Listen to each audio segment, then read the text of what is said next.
Welcome back to the channel, guys. I'm Jeff with Titan FPV, and today I'm going to show you how to combine these two 3D models in Tinkercad and make one GoPro mount.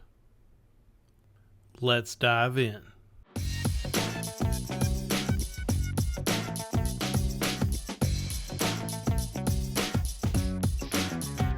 Okay, we're going to open up Tinkercad.com. You can create a free account if you want. It's from Autodesk, the makers of Fusion 360.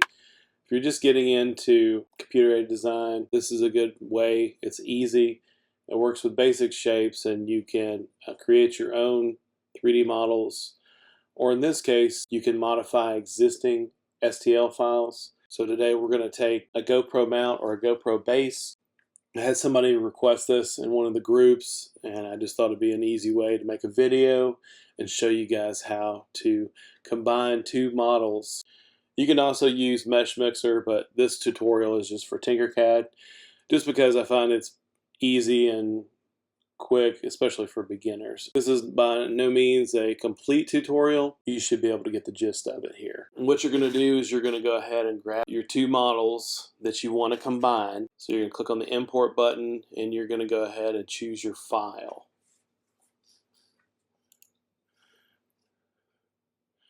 Now, as you see, I got multiple bases. With this one, this is for a Genk Multi-Rotors Mutiny V2. It's a new hot frame from Matt Gankman. I'll post a link to his website. I've got a review coming up of his 6-inch Mutiny HD. Now it's a V1, but he makes super tough frames. They're lightweight. Yeah, so anyway, this is for a V2. There wasn't one out, and went ahead and put this together for someone. So Matt already provided a base for the Mutiny. All right, so we're going to go ahead and select our file.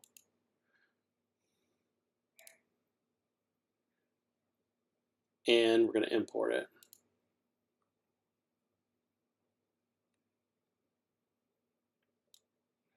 Okay, so you see here's the base. Now what I like to do is I like to go ahead and rotate it so it's flush with the build plate. And you can, we'll go over these options here, how you can edit the build plate. But you're going to just select on it by left clicking. And as you'll see, you have these arrows up here. You can go ahead and rotate it. And if you drag on the inner circle, you'll get an option there for 15-degree increments, I believe. So we're going to go ahead and drop this one down to 90 degrees so it's flush. And then if you see this little up arrow, that's how far it is off the build plate. You can move the model up or down. So we're going to go ahead and move this flush to the build plate until you see the number there on the right goes down to 0. All right, now it's flush with the build plate. So you can spin, rotate the build plate with right click. Now I'm using a Mac, it may be different on a PC, but you can also use Tinkercad on an iPad since we're using it through a web browser and potentially like another tablet there. But anyway, we've got the original model now. The model that we're going to use, the other one to combine, I'm going to go ahead and import it as well. I've already downloaded these, and it's just, I'm pulling this one from a Mark V GEP-RC.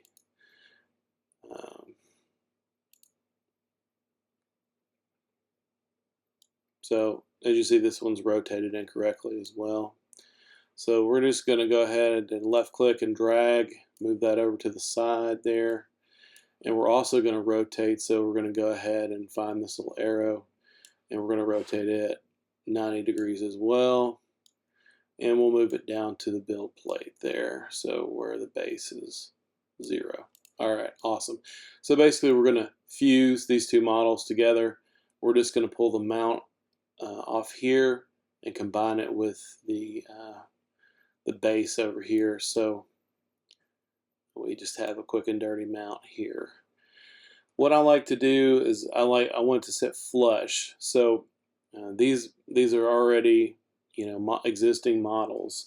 You have basic shapes, as it says. You can also do handwriting. You can import SVG files, but like I said, that's a tutorial for another day, or there's many other good tutorials out there.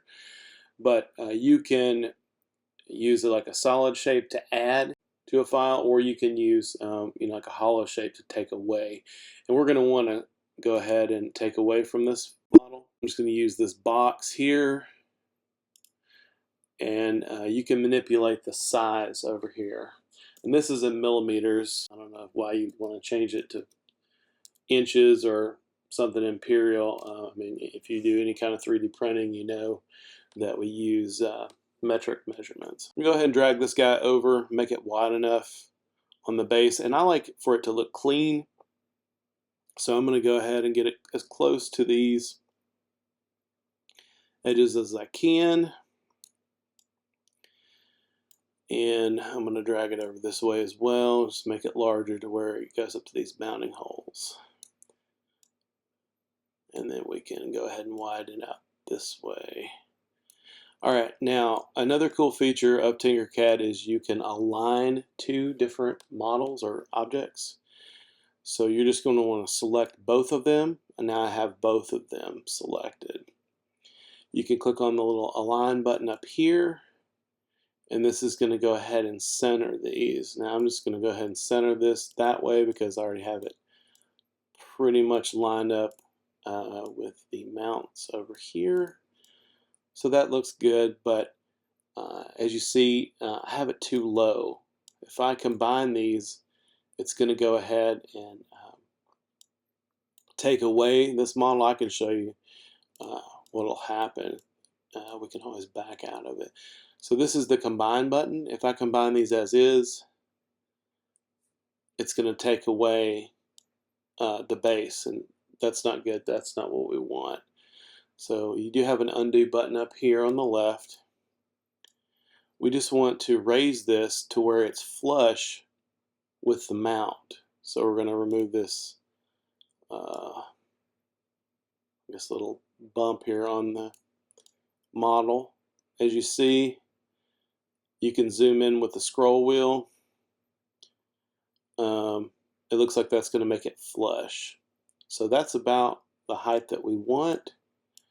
We're going to go ahead and combine these now, and that should make it flush. Now this isn't going to be exact or perfect. You do see these little lines, but I don't believe you're going to see these in the print. So this isn't a professional model. We're not getting paid for this. It's going to work perfect for our purposes. All right, we'll set this guy aside. We're going to have to go ahead and cut this piece out of this one as well. So I'm also going to grab another square.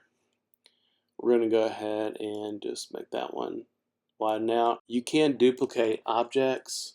So once you have one selected, if you hit Control and then D, that's going to go ahead and duplicate it. So if you already have the right size, you don't have to reconfigure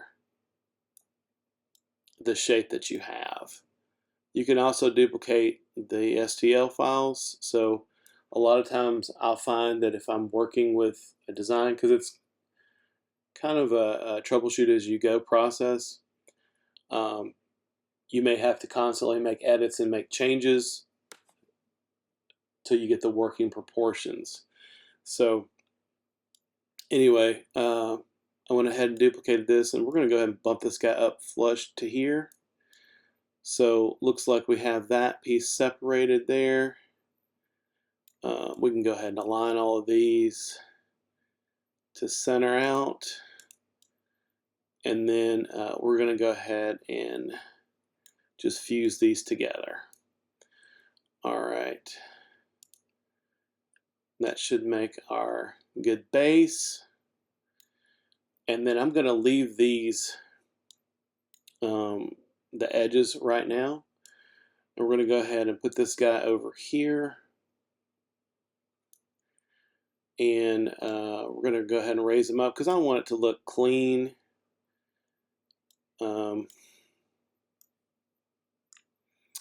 So We're going to go ahead and raise this model up. Now you can change, you're going to be able to fine tune your moves much better by choosing a lower offset. If I go ahead and go down to 0.1, instead of moving at a millimeter, and in millimeter increments, it's going to go ahead and move it by 1/10 of a millimeter. So we're going to go ahead and align these two models. We're going to center them out.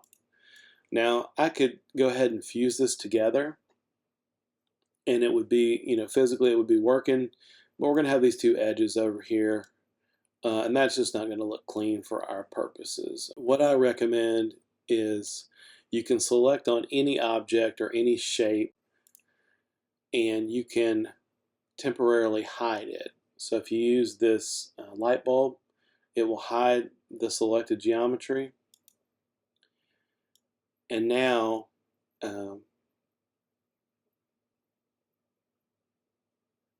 actually, let's not do it that way.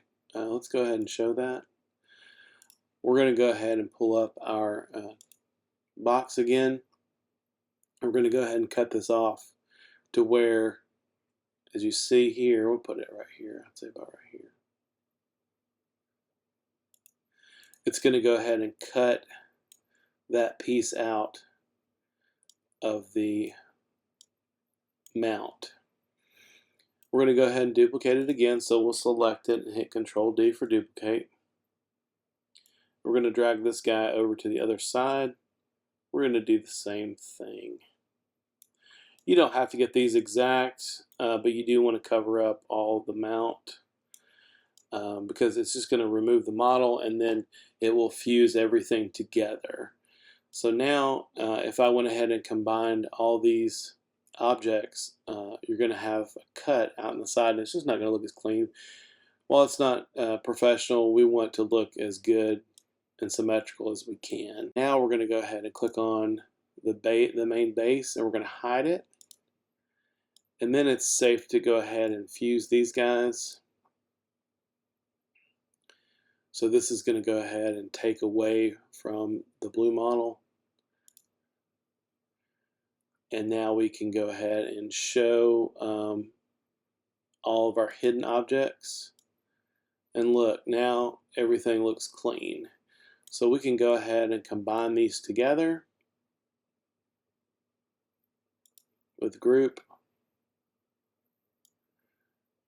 And now we have the GoPro base that we want.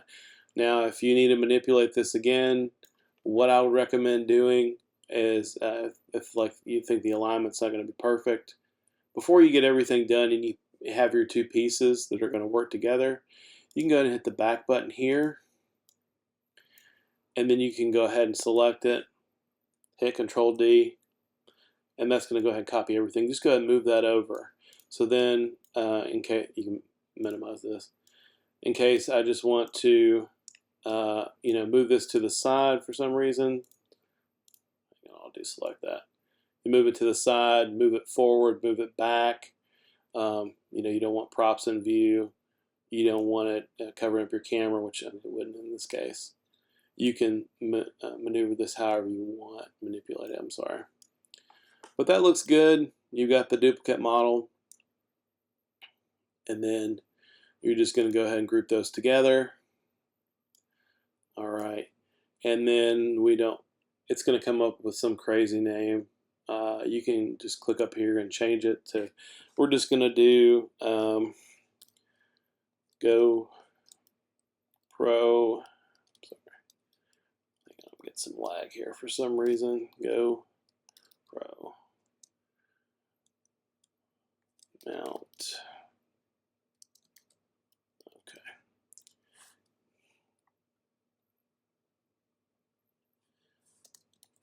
Mutiny V2. So you just want to be able to identify the model. Hit return. You've got a couple different options to export the model. You can export the selected model, which in this case is this one. You can export everything that you have, which more than likely you don't want to do unless you've got a couple different designs that you're working on. It will call it, whatever you have listed up here, so that might be confusing. You might have to rename it.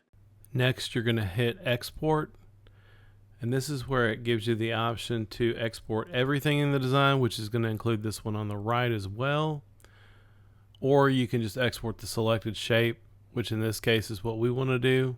You're going to select that. You can export it however you'd like, but in this case we're going to use an STL file. All right, once you've got that exported, you'll probably want to save your work. There's not really a save button, but you don't want to just leave the browser window open. So you can just click on the Tinkercad symbol there. That will take you back to the dashboard and save your work as well.